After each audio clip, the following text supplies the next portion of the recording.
Diploma ನಿಲ್ಲಿಸಿ ಕೃಷಿ ವಿದ್ಯಾರ್ಥಿಗಳನ್ನು ಬೆಂಬಲಿಸಿ ಇಲ್ಲವೇ ಹೋರಾಟವನ್ನು ಎದುರಿಸಿ ಸರ್ಕಾರಕ್ಕೆ ಎಚ್ಚರಿಕೆ ನೀಡಿದ ಕೃಷಿ ವಿದ್ಯಾರ್ಥಿಗಳ ವೇದಿಕೆ.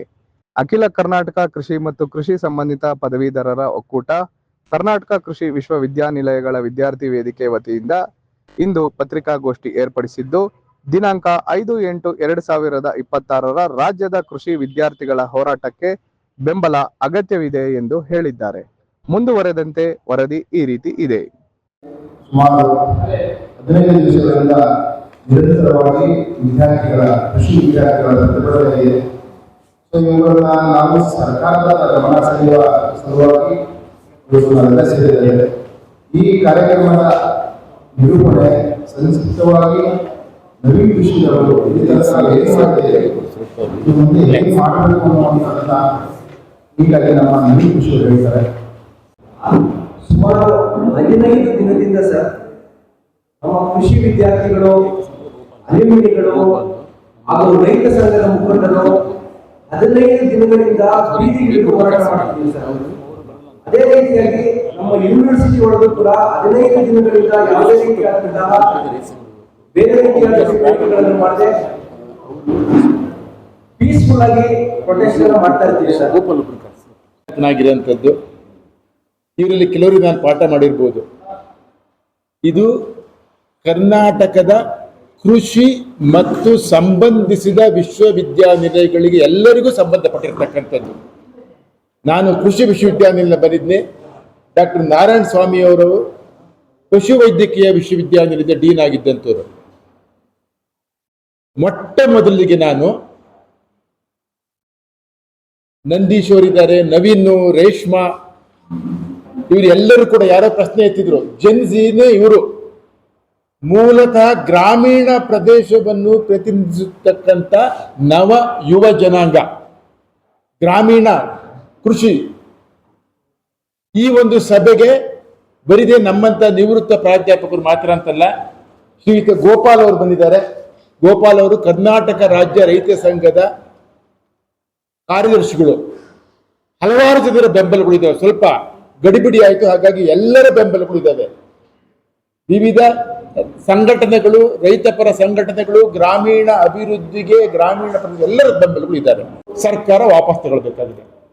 ಆ ವಾಪಸ್ ತಗೊಂಡು ಕೃಷಿ ಇಲಾಖೆಯ ಸಂಬಂಧಿಸಿದ ಹುದ್ದೆಗಳಿಗೆ ಅರ್ಹತೆಗಳು ಏನುಂಟು, ಅವರು ಸೂಕ್ತವೋ ಅಲ್ವೋ ಅನ್ನುವುದನ್ನ ಒಂದು ದೊಡ್ಡ ಮಟ್ಟದ ಸಮಿತಿ ಮೂಲಕ, ಅದು ನಿಷ್ಪಕ್ಷಪಾತ ಸಮಿತಿಗಳು, ವಿಶ್ವವಿದ್ಯಾಲಯದ ಕುಲಪತಿಗಳು, ಮಾಜಿ ಕುಲಪತಿಗಳು, Indian Council of Agriculture Research ICAR ಅಂತ ದೆಹಲಿಯ ದೊಡ್ಡ ಸಂಸ್ಥೆ, ಎಲ್ಲದನ್ನೂ ಕೂಡ ತೀರ್ಮಾನ ಮಾಡತಕ್ಕಂಥದ್ದು. ಎಲ್ಲರನ್ನೂ ಒಂದು ಸೇರಿಸಿ ಒಂದು ಉನ್ನತ ಮಟ್ಟದ ಸಮಿತಿ ಮಾಡಿ ಅರ್ಹತೆಯನ್ನು ತೀರ್ಮಾನ ಮಾಡಬೇಕು. ಈಗ ಸ್ಟೂಡೆಂಟ್ ಹಾಗೂ ಪ್ರೈವೇಟ್ ಸ್ಕೂಲ್ ಸ್ಟೂಡೆಂಟ್ ನೀವು ಕಂಪೇರ್ ಮಾಡೋಕ್ಕಾಗುತ್ತಾ? ನಾವು ಎಷ್ಟು ಕಷ್ಟಪಟ್ಟಿರ್ತೀವಿ 4 ವರ್ಷ. ನೀವು ಬಂದು ನೋಡ್ಬೋದು, ನಮ್ಮ ಆಗ್ರೋನಮಿ ಡಿಪಾರ್ಟ್ಮೆಂಟ್ ಹೋದ್ರೆ ನಾವು ಉಳ್ತೀವಿ, ಯಾವ ಸೀಡ್ ಹಾಕ್ಬೇಕಂತ ಗೊತ್ತಿರುತ್ತೆ, ಯಾವ ಫರ್ಟಿಲೈಸರ್ ಹಾಕ್ಬೇಕಂತ ಗೊತ್ತಿರುತ್ತೆ, ಮಶ್ರೂಮ್ ಬೆಳೆಸ್ತೀವಿ, ಸೀಡ್ ಪ್ರೊಡಕ್ಷನ್ ಟೆಕ್ನಾಲಜಿ ಇತ್ಯಾದಿ ಎಲ್ಲ ಕೋರ್ಸ್ಗಳನ್ನು ನಮಗೆ ಕಡ್ಡಾಯವಾಗಿ ಮಾಡಿಸ್ತಾರೆ. ಕಡ್ಡಾಯವಾಗಿ ಇಲ್ಲ ಅಂದರೆ ಸೆಮ್ ರಿಪೀಟ್ ಮಾಡಬೇಕಾಗುತ್ತೆ. ಈ ಥರ ಎಲ್ಲ ನಿಯಮಗಳು ಅವ್ರಿಗಿದೆಯಾ? ಅವ್ರ ಅರ್ಹರ? ನಮ್ಮ ಪ್ರಶ್ನೆ ಮೊದಲನೇದು. ಈಗ ನೋಡಿ, ನಾವು ಅಗ್ರಿಕಲ್ಚರ್ ಗ್ರಾಜ್ಯುಯೇಟ್ಸು ಎಷ್ಟೋ ಜನ ಎಕ್ಸಾಮ್ ತಗೊಂತೀವಿ, ಬರಿತೀವಿ, AO, AA, ಆಯ್ತಾ? ಅದರಲ್ಲಿ ಎಷ್ಟು ಜನಕ್ಕೆ ಸೀಟ್ ಸಿಗುತ್ತೆ ನೀವೇ ಹೇಳಿ ಸರ್. 1:38 ರೇಷಿಯೋ ಇದೆ. 945 ಹುದ್ದೆಗೆ 36,000 ಜನ ಕಾಂಪೀಟ್ ಮಾಡ್ತಾ ಇದ್ದಾರೆ ಸರ್. ನಾವು ಅಗ್ರಿಕಲ್ಚರ್ ಗ್ರಾಜ್ಯುಯೇಟ್ಸು ಗೌರ್ಮೆಂಟ್ ಅವ್ರು ಬರ್ದವ್ರಿಗೆ ಸಿಗೋದು ಲೆಕ್ಕ ಇರಲ್ಲ. ಈಗ ಹೊಸದಾಗಿ ಇನ್ನಿಬ್ಬರನ್ನ ಆ್ಯಡ್ ಮಾಡ್ತೀರಾ ಅಂದರೆ ಅವ್ರು ಅರ್ಹರ ಅಂತ ತಿಳ್ಕೋಬೇಕು. ಅರ್ಹರಾಗಿದ್ರು ಫಸ್ಟು ಯಾರಿಗೆ ಪ್ರಿಫರೆನ್ಸ್ ಕೊಡ್ಬೇಕನ್ನೋದನ್ನ ಗೌರ್ಮೆಂಟ್ ತಿಳ್ಕೋಬೇಕು ಸರ್. ನಮ್ಮ ರಾಜ್ಯದಲ್ಲಿರುವಂತಹ 6 ಕೃಷಿ ವಿಶ್ವವಿದ್ಯಾಲಯಗಳು ಅಲ್ಲಿ ಕೃಷಿ ಪದವಿ ಓದಬೇಕು ಅಂದರೆ ಶೇಕಡ 50% ಸೀಟ್ಗಳು ಕೃಷಿಕರ ಮಕ್ಕಳಿಗೆ ಮೀಸ್ತಾ ಇದ್ದಾರೆ. ಆ ಕೃಷಿಕರ ಮಕ್ಕಳು ಇವತ್ತು ಉದ್ಯೋಗಕ್ಕೆ ಇಡ್ತಾ ಇದ್ದಾರೆ. ಈ ಬೇರೆ ಕೋರ್ಸ್ಗಳನ್ನ ತಂದು ಕೇವಲ ರಿಕ್ರೂಟ್ಮೆಂಟ್ ರೂಲ್ಸ್ ಸೇರ್ಪಡೆ ಮಾಡಿದ್ರೆ ಬೃಂದಾವನ ನಿಯಮಗಳಲ್ಲಿ ಯಾವುದು ಇಂಜಿನಿಯರಿಂಗ್ ಬಯೋಟೆಕ್ನಾಲಜಿ ಎಲ್ಲ ತಂದು ಸೇರಿಸಿದರೆ ಈ ಕೃಷಿಕರ ಮಕ್ಕಳು ಏನು BSc ಸೀಟ್ ಓದಿದಾರೋ ಅವರಿಗೆ ಉದ್ಯೋಗ ಅವಕಾಶಗಳು ಕಡಿಮೆ ಆಗುತ್ತೆ. ಹಾಗಾಗಿ ಸರ್ಕಾರ ಆ ಇಂಜಿನಿಯರಿಂಗ್ ಬಯೋಟೆಕ್ನಾಲಜಿ ಅಗತ್ಯ ಮಾಡಿರುವುದನ್ನ ಅದನ್ನ ಹೊರಗೆ ತೆಗೆದುಹಾಕಿ ಅಂತ ನಾನು ಒತ್ತಾಯ ಮಾಡ್ತೇನೆ. ಮತ್ತೆ ಚಳುವಳಿ ವಿಚಾರದಲ್ಲಿ ಇವರು ಮುಖ ಹೇಳಿ ರೈತರು ಭಾಗವಹಿಸಬೇಕು ಅಂತ ಹೇಳಿದ್ದಾರೆ. ಈ ವಿಚಾರದಲ್ಲಿ ಅನ್ಯಾಯ ಆಗ್ತಾ ಇರುವಂತದ್ದು ಎಲ್ಲ ಇಲಾಖೆಗಳು ಆಗ್ತದೆ. ಅದರಲ್ಲಿ ಈ ಕೃಷಿ ಇಲಾಖೆಗಳು ಈಗ ಅನ್ಯಾಯವಾಗಿರುವಂತಹ ಹೋರಾಟಕ್ಕೆ ಬರ್ತಿದ್ದಾರೆ. ಈ ಹೋರಾಟದಲ್ಲಿ ರೈತರು ಕಡ್ಡಾಯ ಭಾಗವಹಿಸ್ತಾರೆ. ಮತ್ತೆ ಈ ವಿಚಾರವಾಗಿ ನಮ್ಮಲ್ಲಿ ತುಂಬಾ ವಿಚಾರವನ್ನು ಈ ಬಗ್ಗೆ ಅವತ್ತು ಎಷ್ಟು ಕಾರ್ಯಗಳು ಹಾಕೊಂಡಿದ್ದಾರೆ ಅದು ಈ ಎಲ್ಲಾ ವಿಚಾರಗಳನ್ನು ತಿಳಿಸ್ತಾರೆ. ನಾವು ಈ ಪ್ರಶ್ನೆ ಸಪೋರ್ಟ್ ಮಾಡಲಿಕ್ಕೆ ಏನಂದ್ರೆ ಅಗ್ರಿಕಲ್ಚರ್ ಅಲ್ಲಿ ಯಾರು ಕರೆಯೋದೇ ಕಡಿಮೆ, ಅದರಲ್ಲೂ ಈಗ ಕರೆದಿರೋದು 10 ವರ್ಷ ಆದ್ಮೇಲೆ. ಸೊ ಇದರಲ್ಲಿ ಕೂಡ ಮತ್ತೆ ಬೇರೆಯವ್ರಿಗೆ ಕೊಡ್ತಾರೆ ಅಂತಂದ್ರೆ ನಾವು ಸುಮ್ಮನೆ ಇರಕ್ಕಾಗತ್ತಾ? ನಮ್ಮ ಮೊದಲನೇ ಪ್ರಶ್ನೆ, ನಮ್ಗೆ ಸುಮ್ಮನೆ ಇರಕ್ಕಾಗತ್ತಾ? ಅದರಲ್ಲಿ ನಮಗೆ 4th ಇಯರ್ ಅಲ್ಲಿ ನಾವೇ ಅಂತ ಇರುತ್ತೆ. ಇದು ಯಾವ್ದು ಇಂಜಿನಿಯರಿಂಗ್ ಏನ್ ಕೊಟ್ಟಿದ್ದಾರೆ ಅವ್ರಿಗೆ ಆ ಥರ ಯಾವುದೇ ರೀತಿಯ ಪ್ರೋಗ್ರಾಮ್ಗಳು ಇರಲ್ಲ. ನಾವು 6 ತಿಂಗಳ ರೈತರೊಂದಿಗೆ ಕೆಲಸ ಮಾಡ್ತೀವಿ, ಅವ್ರ ಅನುಭವ ತಿಳ್ಕೊಂತೀವಿ, ಅವ್ರಿಗೆ ನಾವು ಸಜೆಷನ್ ಕೊಟ್ಟಿರ್ತೀವಿ. ಏನು 3 ವರ್ಷ ನಾವು ಕಾಲೇಜಲ್ಲಿ ಪ್ರಾಕ್ಟಿಕಲ್ ಆಗಿರಲಿ ಥಿಯರಿ ಆಗಿರಲಿ ಕಲಿತಿರ್ತೀವೋ ಅದನ್ನ ರೈತರೊಂದಿಗೆ ನಾವು ಹಂಚ್ಕೊಳ್ತೀವಿ. ಅವ್ರ ಕಷ್ಟ ಏನಂತ ನಮ್ಗೆ ಗೊತ್ತಿರುತ್ತೆ. ಯಾಕಂದ್ರೆ ನಮ್ಗೆ ಗೊತ್ತಿರಬೇಕು ಒಂದು ಸೀಟ್ ಹೋಗ್ಬೇಕಂದ್ರೆ ಅಗ್ರಿಕಲ್ಚರ್ ಎಷ್ಟು ಕಷ್ಟ ಇದೆ ಅಂತ. ಅದರಲ್ಲಿ 80% ಫಾರ್ಮರ್ಸ್ ಮಕ್ಕಳೇ ಇದ್ದಾರೆ.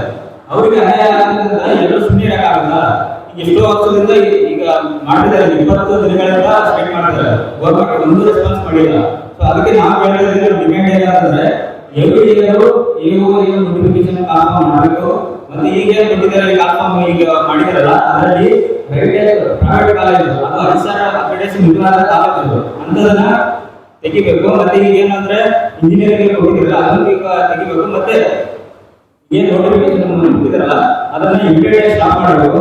ಅದ್ರ ಜೊತೆನೆ ಡಿಪ್ಲೊಮಾ ಬೇಸಿಕ್ ಪ್ರೋಗ್ರಾಮ್ ಅಂತ ಬರುತ್ತೆ. ಇದರಲ್ಲಿ ಏನಂತಂದ್ರೆ ಇದರಲ್ಲಿ ದುಡ್ಡಿರೋ ಅಷ್ಟೇ ಇದರಲ್ಲಿ ಎಂಟ್ರಿ ಆಗ್ತಾರೆ.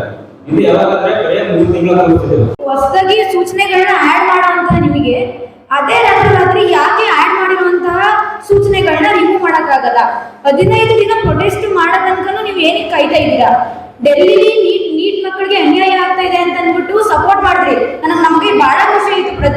ಪ್ರತಿಯೊಬ್ಬರಿಗೂ ತುಂಬಾ ಖುಷಿ ಪಟ್ವಿ ನಾವು. ಯಾಕಂತಂದ್ರೆ ನಮ್ಮ CM ಸರ್ ನಮ್ಮ ಕರ್ನಾಟಕ ರಾಜ್ಯದ ಮುಖ್ಯಮಂತ್ರಿ ಹೋಗಿ ಡೆಲ್ಲಿಲಿ ನೀಟ್ ಮಕ್ಕಳಿಗೆ ಹಗರಣ ಆಗಿದೆ ಅಂತ ಅಂದ್ಬಿಟ್ಟು ಸಪೋರ್ಟ್ ಮಾಡಿದ್ರಿ.